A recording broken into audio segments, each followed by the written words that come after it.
السلام علیکم ویورز، میں ہوں احمد منصور، اپوزیشن وائس ود احمد منصور کے اس اہم ویلاگ کے ساتھ۔ جون 2021 گزر رہا ہے۔ افغانستان سے امریکی انخلاء تو واضح ہے، لیکن افغانستان کا جو عمل ہے اس کا مستقبل غیر واضح ہے، اور اس کا براہ راست فائدہ یا نقصان اس خطے کے ساتھ پاکستان پر سب سے زیادہ ہونا ہے۔ ہم پہلے بھی بھگت چکے ہیں 1980 کی دہائی میں، اور اب ایک بار پھر لگتا یہی ہے کہ وہی ہونے جا رہا ہے کہ امریکہ افغانستان کو لاوارث چھوڑ کر جا رہا ہے۔ تو اس صورتحال سے پاکستان نے نمٹنے کے لیے کیا تیاری کی ہے، یہ ہم بتائیں گے، لیکن پاک افغان بارڈر پر جا کر جہاں سے آپ دیکھیں گے کہ پاکستان کی تیاری 4 سال پہلے سے ہی شروع ہو چکی تھی۔ ویورز، پاک افغان بارڈر یہ فارورڈ پوسٹ ہے، شمالی وزیرستان کا علاقہ غلام خان ہے، اور اس کی جو فارورڈ پوسٹ ہے ایف سی کی، وہاں پہ آپ دیکھ سکتے ہیں یہ باڑ لگ چکی ہے، اور باڑ کی دوسری جانب افغانستان ہے، اور ابھی یہ بڑا نازک ایک موڑ آ رہا ہے۔ افغانستان سے جو امریکی اور نیٹو کا جو انخلاء ہے وہ شروع ہے، اور اس کے تناظر میں وہاں پہ آپ دیکھ سکتے ہیں، آپ کے پاس خبریں ہیں، آپ کے پاس روزانہ یہ انفارمیشن آ رہی ہے، بم دھماکے بڑھ گئے ہیں، وائلنس بہت زیادہ ہے، مختلف گروپ آپس میں جو اقتدار کی جینا چپٹی ہے کہ پرامن انتقال اقتدار ہوتا ہے، کوئی افغان عمل ہے وہ اس کے اوپر سب کچھ ہے کہ وہ کس طرح سے کامیاب ہو، تو یہ ٹرانزیشن ہے، یہ ایک پرامن طریقے سے ہو۔ اگر خدا نہ خواستہ اس کا جو منطقی جو ایک نتیجہ سوچا ہوا ہے اس طرح یہ نہ ہو سکا، کوئی سبوتاژ ہو گیا، کوئی دشمن قوتیں، کوئی جو خطے کے امن کے خلاف جو قوتیں ہیں، جو عناصر ہیں، جو ممالک ہیں، انہوں نے جو اپنا جال بچھایا ہوا ہے اس میں وہ کامیاب ہوئے، یا امریکنز یہاں سے جا رہے ہیں اور جو باقی خطے کے ممالک ہیں وہ اپنا کردار اس طرح ادا نہ کر پائے، افغانستان کو ویسے ہی لاوارث چھوڑ دیا جیسے جو جنگ تھی 80 کی دہائی میں روس کے ساتھ، تو اس کے بعد کی جو صورتحال تھی وہ پھر درپیش ہو سکتی ہے۔ بہت اہم ذمہ داری ہے پوری دنیا کی، اور پاکستان اس میں اپنا پورا جو کردار ہے وہ اس لیے ادا کر رہا ہے کہ پاکستان کی جو لیڈرشپ ہے،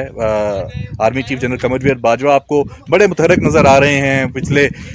کئی سالوں سے، اور خاص طور پہ اب حالیہ مہینوں میں پاکستان کے سب سے زیادہ مفاد میں ہے کہ افغانستان پرامن ہو، اور اس کے لیے یہ جو باڑ ہے یہ بھی پاکستان کی ایک بہت بڑی کاوش ہے، اور یہاں پہ جو آپ ایف سی کی ڈپلائمنٹ دیکھ رہے ہیں یہ بھی اس بارڈر مینجمنٹ کا جو ایک بنیادی سوچ ہے کہ جب افغانستان میں اگر کوئی خدا نہ خواستہ سٹیبلٹی نہ آ سکی تو پاکستان کا جو علاقہ ہے وہ محفوظ رہے۔ یہ نہیں ہے کہ بارڈر اوپن ہے، پورس بارڈر ہے، جس کا دل چاہے آ جائے، واپس چلا جائے، اور یہ جو نقل و حرکت ہے یہ ایک منظم انداز سے نہ ہو۔ اسی کا فائدہ جو یہ گروپس ہیں یہ ماضی میں اٹھاتے رہے ہیں کہ افغان جو بارڈر ہے یہ فینس نہیں ہوا تھا، تو ایک سمجھ لیجیے سولوشن نظر آئی پاکستان کی لیڈرشپ کو۔ بہت بڑا ٹاسک ہے یہ،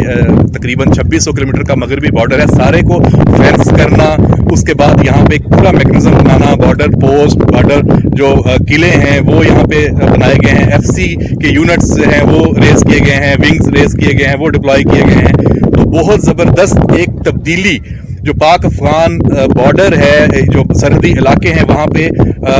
رونما ہونا شروع ہو چکی ہے۔ یہاں پہ امن جو ہے وہ مستحکم ہو رہا ہے، جو استحکام یہاں پہ آ رہا ہے،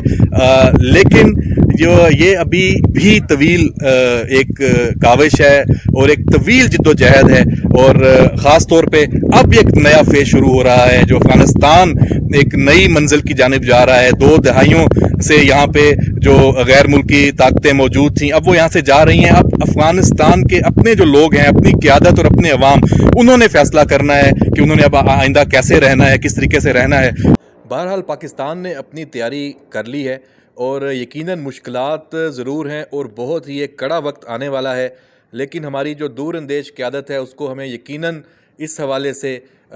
کریڈٹ دینا چاہیے کہ اس نے پاکستان کو محفوظ کرنے کے لیے آج کی جو صورتحال ہے اس کا اندازہ ہماری فوجی قیادت نے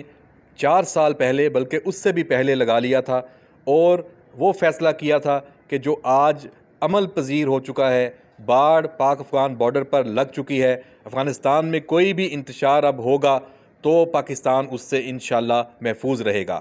لیکن یہ صرف ایک پہلو ہے۔ پاکستان کسی بھی صورت میں افغانستان کو امریکہ کی طرح لاوارث نہیں چھوڑے گا، اور یہ یقینی ہے کہ پاکستان اپنا کردار بھرپور طریقے سے نہ صرف خود ادا کرے گا بلکہ پوری دنیا کو آمادہ کرنے کے لیے اپنی انتہائی کوششیں بھی جاری رکھے گا کہ افغانستان میں امن لوٹ آئے۔ یہ ویلاگ یہاں تک۔ ہمارے اس